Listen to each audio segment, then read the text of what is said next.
Is Meghan's new show a dream or a disaster? What will the royal family be thinking, and what in it does Richard Eden find highly offensive? We have a very special show coming up.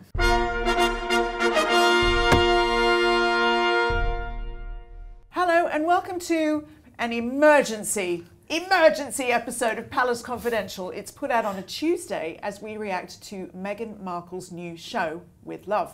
Here to help me do that are two of your favourites, the Daily Mail's royal editor Rebecca English and the paper's diary editor Richard Eden. Welcome to you both. Don't get to see you on a Tuesday normally. No, an emergency show as well. Yes, well, thank you for being here for this emergency. And a reminder to please subscribe to the Daily Mail Royals channel if you don't already, and let us know what you think of this special episode and Meghan's show in the comments below.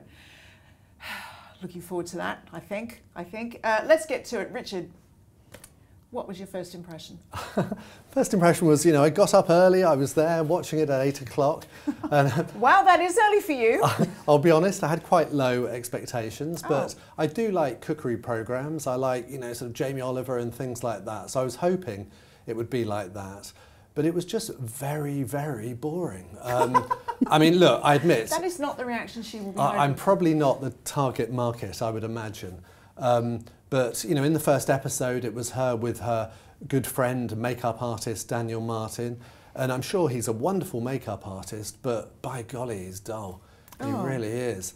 And then they were just making different things. It wasn't like a cookery show where here's how you make a nice dish. That's the thing. I don't think it is a cookery show, is it? No. It's a lifestyle show. Okay, we call it a lifestyle show, right? So in this programme, just take the first episode, they made a pasta dish, which is something could be useful for students. It was basically put a load of tomatoes in a pan and add some spaghetti and then add some hot water. She's stolen my recipe. She's stolen my secret recipe. It's very useful for, for children going to university. But then they made candles, and then they also made a sponge cake. So it was just kind of, different things. But I did plough on. I watched it for hours and hours this morning. But I'm afraid it didn't get much better. Rebecca, you looked, when I greeted you earlier today, like you'd been through some sort of an ordeal after watching it. Is that fair? Yeah, I'll be honest, I lost the will to live after the episode about making ice cubes, I'll be honest. How do you make ice cubes? Yeah. Pray tell. But I have to say, I went into it with an open mind, and actually I would say a little bit of a high bar.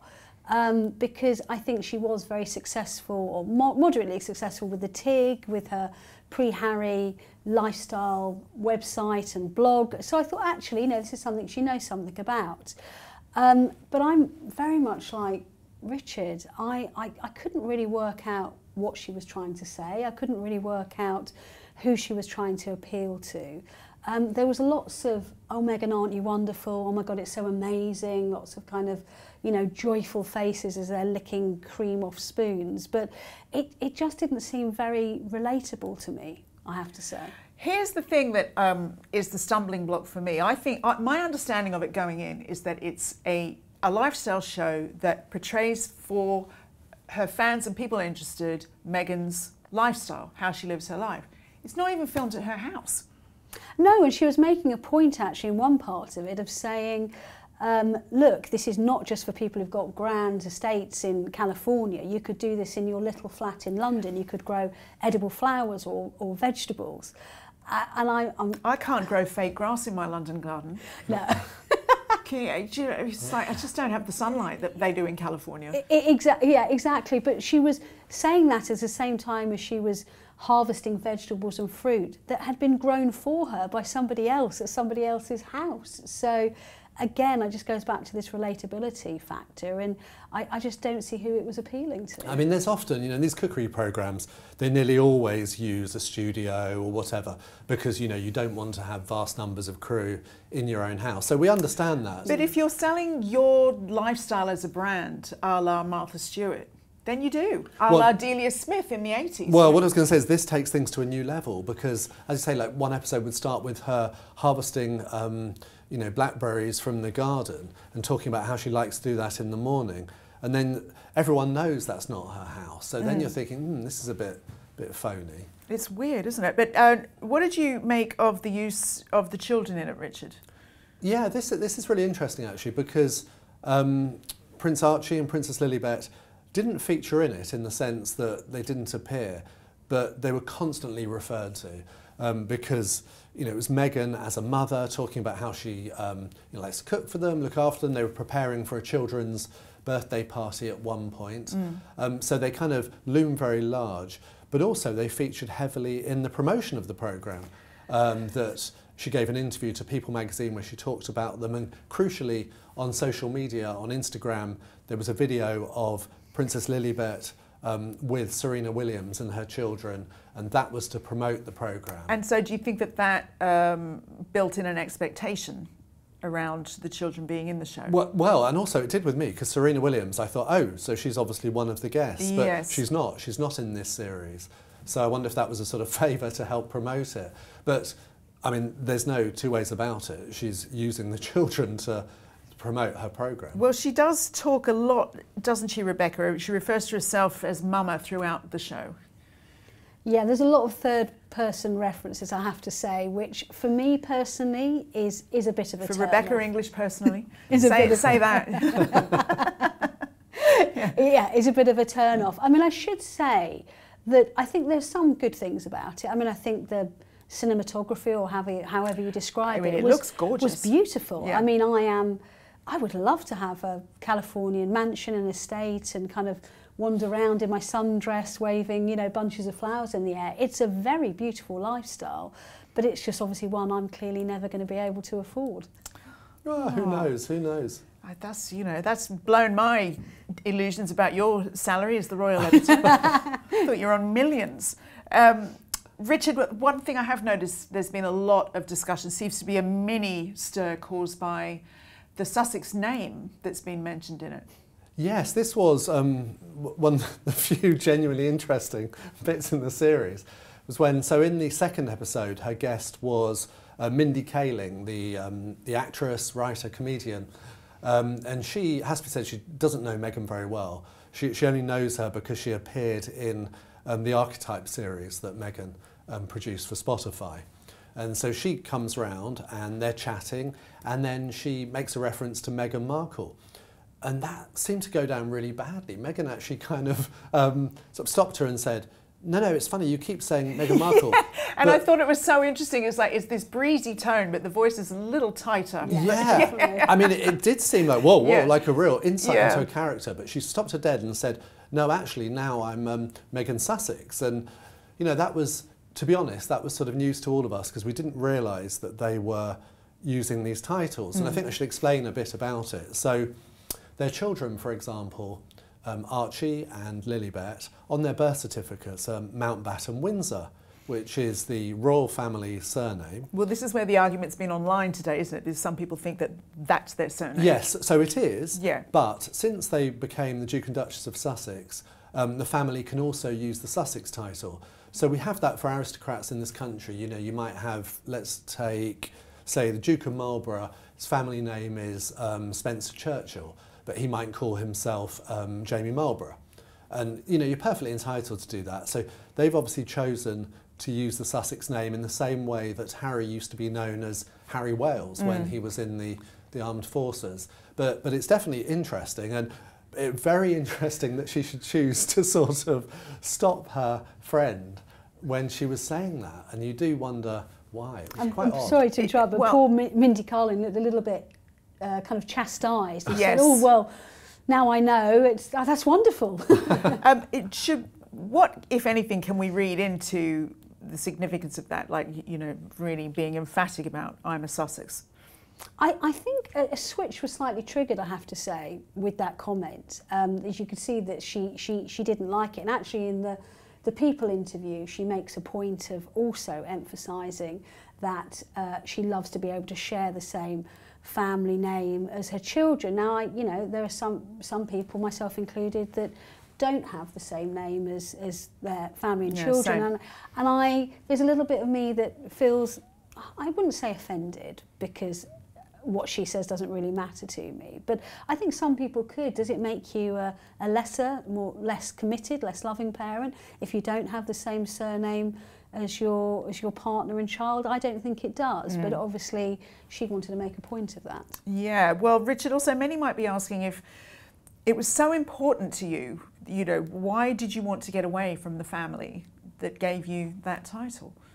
Yeah, that's a very good point. I mean, we've seen this time and time again, that when Prince Archie was born, they briefed journalists close to them. I remember my old mate Omid Scobie going online to say they've made a point of saying that they're not going to use titles. They don't want titles. But then we learnt later in the Oprah Winfrey interview that that had become a big issue, that they were concerned that Archie wasn't going to get a title, and this was, they felt they were being hard done by, and it became a big grievance and reason for upset. So in the same way that they've gone to America, you know, a country that's very egalitarian, it doesn't really respect titles like that traditionally, but they insisted on using, on calling their children Prince and Princess, and insist on using these Duke and Duchess of Sussex titles, even though they're no longer working members of the royal family. So, you know, to me anyway, there's a real contradiction there. I thought it was interesting what you were saying, that this idea that Meghan and Mindy Kaling actually don't know each other that well. They met, is that true? That was the only time they've ever met. Yeah, doing the Archetypes podcast. So what did you make of their interaction on their episode then, Rebecca? Mindy made the point actually of saying, look, we're kind of email friends. So it suggests that it probably was the only second time that she'd actually met her. And again, there was a lot from Mindy of saying, oh my God, you're so wonderful, Meghan. Like, this is the most, when you sent me that pot of jam, it was the most amazing moment of her life. Yeah. But interestingly, she says, she reveals that she was the one that got number 50. And she kind of says a bit like, I just kind of casually wondered, like, does that put me in a pecking order for basically 50? And Meghan revealed that actually the first one, and actually I think this was quite sweet, went to her mother because she felt that was the right thing to do. And then she said, I just hope that everyone else who got one would feel, you know, blessed that I sent them one and wanted to share it on social media. But I have to say, I think I'm with Mindy. I think if I got number 50, I'd think I was at the end of quite a long list to receive one. But look, I'm grateful to Mindy because she's clearly an interesting, funny person, and the episode with her was much more entertaining than the one with the poor makeup artist. Because she's funny, but no, he cut his finger. I would say that was the most dramatic incident in the entire 8-episode series, Richard. Do you think someone from a Netflix producer just threw a knife, hoping it would just cut your finger? Come on, do jeopardy. Something. Yeah. Did you think, Richard, that these interviews were similar to how she conducted her interviews on her podcast? They are, in the sense that the point of the Archetypes podcast series was meant to be to hear from the guests. And she had some really interesting guests. You know, you might remember she had her friend Serena Williams, she had Mariah Carey, and, you know, we all wanted to hear about these people.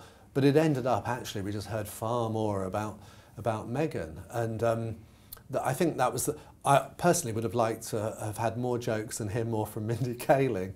But it is the Meghan show that's made crystal clear. And if you like Meghan, you know, hopefully you'll enjoy this programme. And if you don't, I wouldn't advise watching it. That's a fair enough review, isn't it? I think it was quite subservient television, wasn't it? It was all about putting her in the best light. And as you rightly say, look, this will probably appeal to an audience somewhere, people who like her particularly, but like lifestyling, programming. I think just for me personally, it felt a bit out of date, you know, and that people are doing this on TikTok and Instagram quicker, sharper, you know, and in a much more relevant way that gets it out there to many more people very quickly. It's funny you mention those social media platforms, because she said in an interview leading up to the series that she didn't want to be seen as an influencer, but this sort of like beautiful looking, you know, curated fruit salads and floral sprinkled donuts, that is the fodder of Instagram influencing. 100%, that's its raison d'etre. Yeah. So if she doesn't want to influence people, then what is she trying to do? Because surely, at the end of it, she's trying to influence them to buy her products once they've watched the programme. Yeah. So, and actually there's nothing wrong with being an influencer. It almost suggests that that's slightly beneath her and that she wants to be an entrepreneur, she said, you know, a kind of leading female entrepreneur. But, you know, influencers, I would venture, many of them earn probably more than all of us sitting here together in one go. I don't like to think about it. Do you know what I mean? So it's not an unsuccessful career to have. But that's the thing. If you want to be an entrepreneur, Richard, it's what are you entrepreneuring? You need to become influential and influence the first. Sure. Well, I mean, in a way, it's just a sign of how things haven't worked out for Meghan because, you know, she left behind that. She tried to, you know, be an influencer, start the TIG.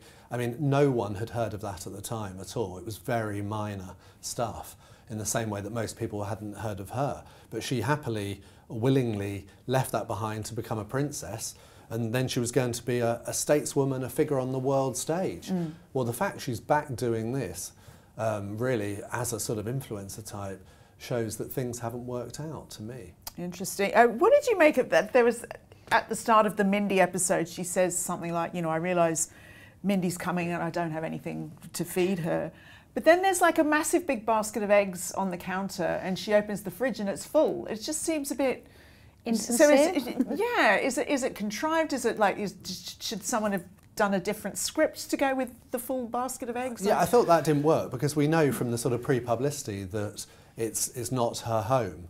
And so then sort of, oh, who's going to turn up at my house kind of thing. It's just weird, you know. And, you know, not many people have a fridge as beautifully clean and ordered as hers. So it was all there ready for her guest's arrival. And then there's, you know, sort of like all the beautiful outfits. It's like, I guess, again, to my point, it's a lifestyle show. It's not meant to be real. It's aspirational, right? How she did not splash something on her clothes, I do not know. I mean, or maybe I am, I'll be honest, I am very clumsy. I mean, I can't make a cup of tea without spilling something.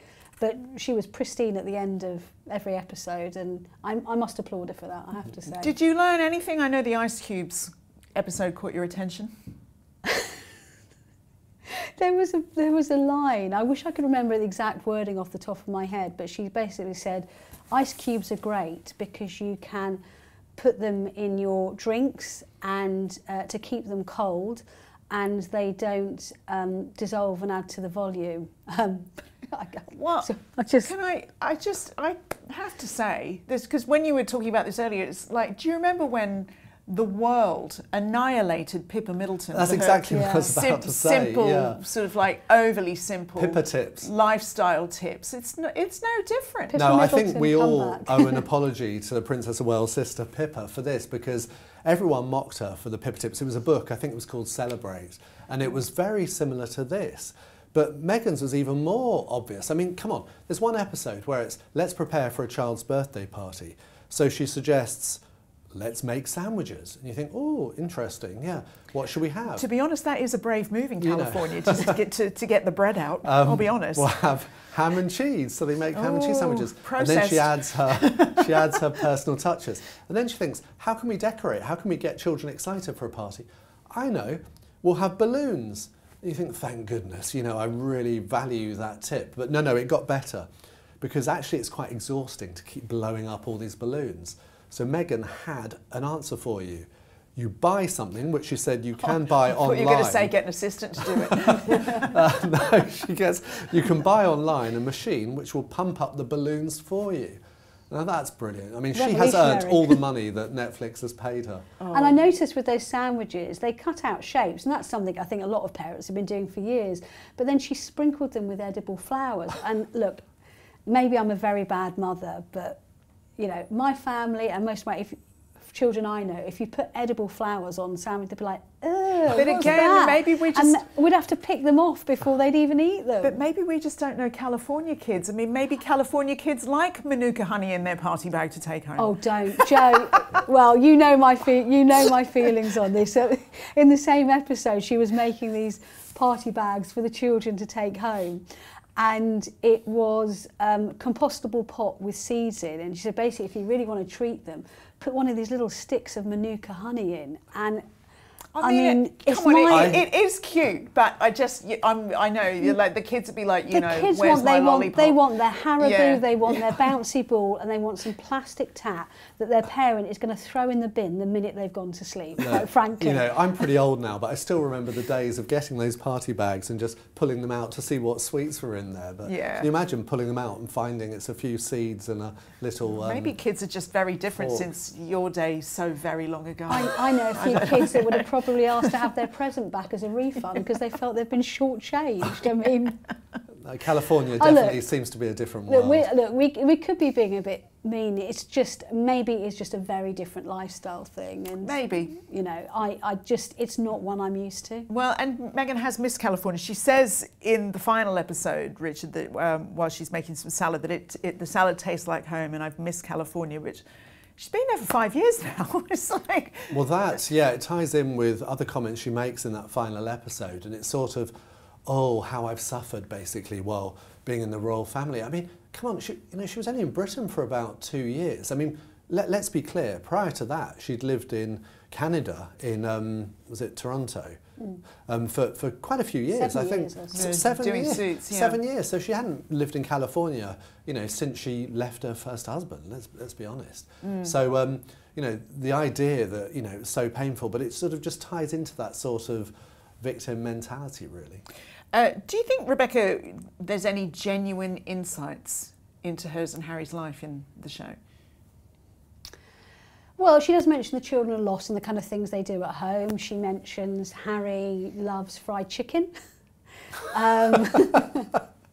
There's a little video that, a movie video of her walking with Delphina, one of her friends, in the Hollywood Hills, and you can hear Harry behind the camera laughing as he jumps out and surprises them. And obviously Harry does make an appearance at the end. But I think this goes back to the original point that we were making. If you want people to buy into your lifestyle and want to emulate it, it needs to be authentic. And I'm not sure there was that many insights into their lives personally. And also on that note of authenticity, Richard, she does in a lot of the episodes sort of constantly say she's not an expert. So you just are wondering if she's not the expert in cooking, and you can go to experts in cooking, you can go to experts in interior decor, you know, on any platform you choose. It's like, what's the point? Yeah, so for example, before she bakes a cake, she made the point, I don't really like baking. Yeah, okay, fair enough. But I think, to be fair, she then wants to show, actually, you know, it's not that hard. This is how you can bake a tasty cake. But the point is, it's clearly, it's not a cookery show. It's not an expert show. So it's her lifestyle. It's kind of, because remember, this ties in with the business, the lifestyle business. It's basically, I mean, let's be frank, it's all about money, and it's how you can buy into Meghan's enviable lifestyle. But I guess that's, to me, it's like the question is there, is like, what is the lifestyle? If you're, I don't like baking, but here I'm going to bake for you. So why are you watching the person who doesn't like baking and admits to not being that good at it, doing it? Well, I think you would watch it just because you enjoy spending time in Meghan's company. Right, That's that, okay. That's Netflix obviously hopes there's a lot of people who do out there, and the proof will be in the expertly made pudding. And to be fair to her, she clearly enjoys spending time in the kitchen. She's clearly a keen, enthusiastic amateur cook. Well, is she? I don't know. It's not her kitchen, you know. Well, that's true. But I think you have to be reasonable about these things. And she, you know, she does clearly enjoy things. You know, she's quite talented at presentation, presuming it's her that's done this and not food stylists. And we see her doing, you know, some of the presentation herself. It looks very beautiful. I mean, I don't have an arty bone in my body. I could not make a plate of crudités look lovely. And she does. So there is, you know, she's an enthusiastic amateur. Whether that's enough to create enough a buzz about this programme and what it's trying to achieve and what it's trying to ultimately sell is another question. I will say she has absolutely beautiful handwriting. Yes, she does. She does, yes. We know she did Renowned. some calligraphy professionally, didn't she? But you see her writing, and her handwriting put some of us to shame. Indeed. And we do, as you mentioned, see Harry in that final episode. What was that like? it was quite a blink or you'll miss appearance. I mean, she references him in a few of the episodes and then says in this 8th episode, oh, my husband's just popping by to come and see. And she has popping by to his house, or just no to the house that she's filming in, along with her mother Dory and a few friends to celebrate her basically, and the start of her business. And you see him turn up and there's a very warm hug and a kiss between them, and she said, like, isn't this great? And he said, yeah, you know, it's wonderful, you've done a great job. And he's seen with a glass in a hand, their arms around each other. But it is very blink and you'll miss it. And certainly in the interview in People magazine, they quoted an anonymous crew member that said that was deliberate because although he popped around to see her and was very supportive while the filming process was on, he felt this was her time to shine. Truthfully, I think also he just doesn't like getting his hands grubby selling stuff. Yeah. And, you know, he wants to stick to his philanthropic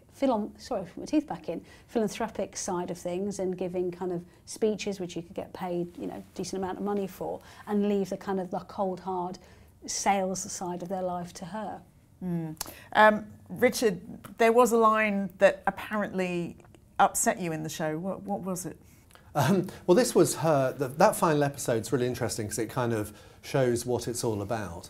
And I mean, what annoyed me was, you know, she said that basically, thank you for coming to all these guests. She said the people she loves most, and that she's just delighted to be able to use creativity again, which she hasn't been able to do. So it was very unsubtle, but the strong implication of that was, while I was in the royal family, I couldn't sort of show my creativity. Well, you know, that's highly offensive because, I mean, just think about what you can do as a member of the royal family. I mean, Prince Philip, for example, he was the, you know, consort, but he helped establish the Worldwide Fund for Nature. Prince Charles, as Prince of Wales, established the Prince's Trust and numerous other things.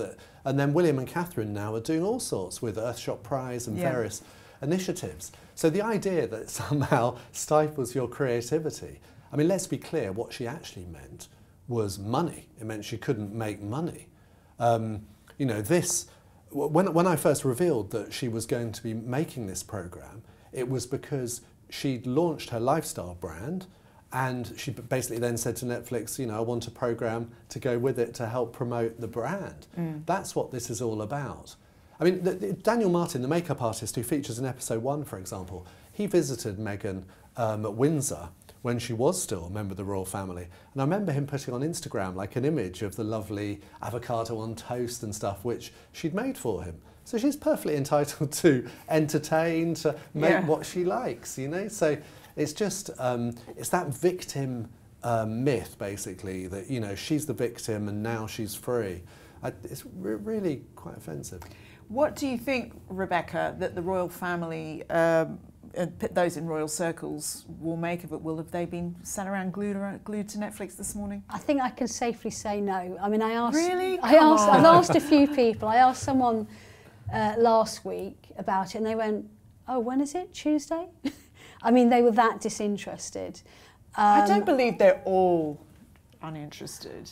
Look, I'm sure there's some people might watch it and they might get past the first episode. They might not, but honestly, I genuinely think they don't feel it has any relevance to them whatsoever. And to be fair to Meghan, this isn't.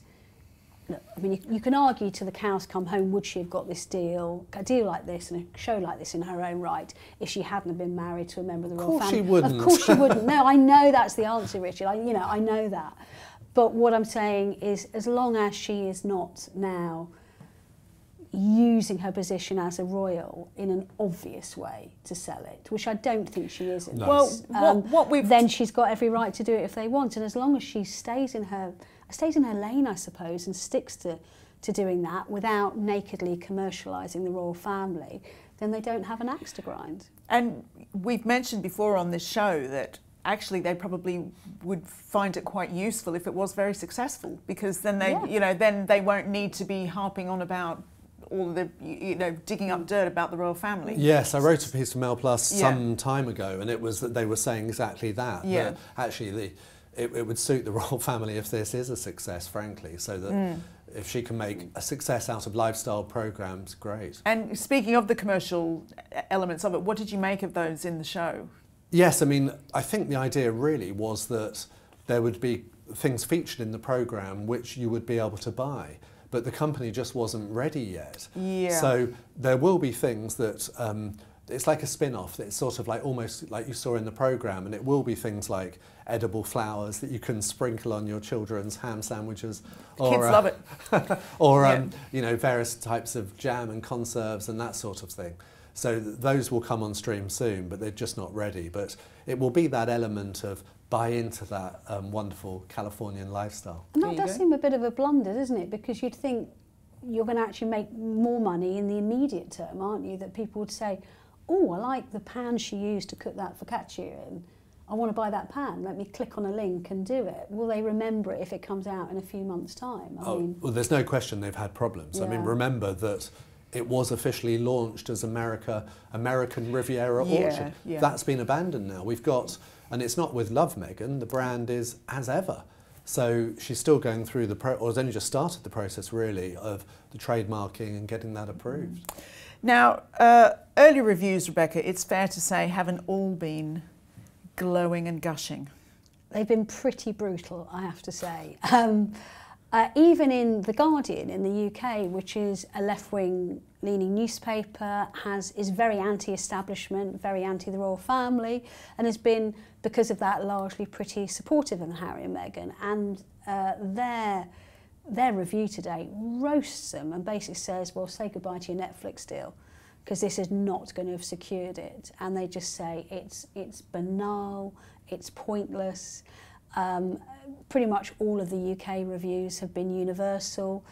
Someone drew my attention to Harper's Bazaar, I think just before I came out. That was obviously an American publication, positive. Maybe that's not to be, unexpected either. I think the trouble is, she is, as we've often said, such a divisive figure. You will either like her and warm to it, or you don't and you won't. Well, I mean, I hate to be the one to point out, but I think the Harper's Bazaar piece was written by a journalist they took to Columbia with them. Yes, yeah, exactly. Yeah. So, look, people will say you've got an axe to grind, but I promise you guys, I genuinely started watching this programme at 8 o'clock this morning with an open mind, just like I did Polo last year, because actually I really liked the trailer for their Polo programme. I love a bit of trash TV, and it looked very Selling Sunset and quite exciting. And I genuinely couldn't get through the first episode because I felt, there wasn't a goodie or a baddie you could relate to. Everyone was just incredibly unappealing.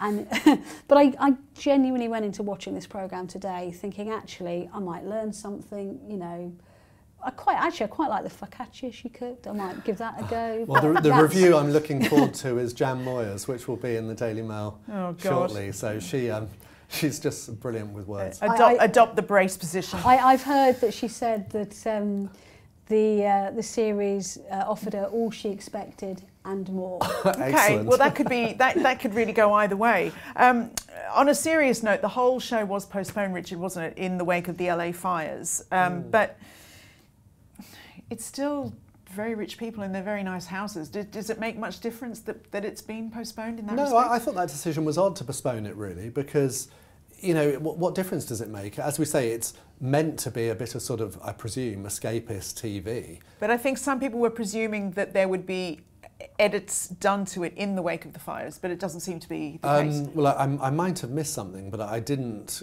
pick up on any references to the fires, and they would have looked very out of place. Because, I mean, this was a programme, basically very rich women with lots of time on their hands, apparently, to do stuff which other people don't have a chance to, enjoying lunches and enjoying a great lifestyle. I mean, if this had been made by a working member of the royal family, oh my goodness, it would almost be the end of the monarchy. It'd be Marie Antoinette stuff. I mean, it would never be made by I mean, can you imagine, if Catherine and Princess of Wales did it?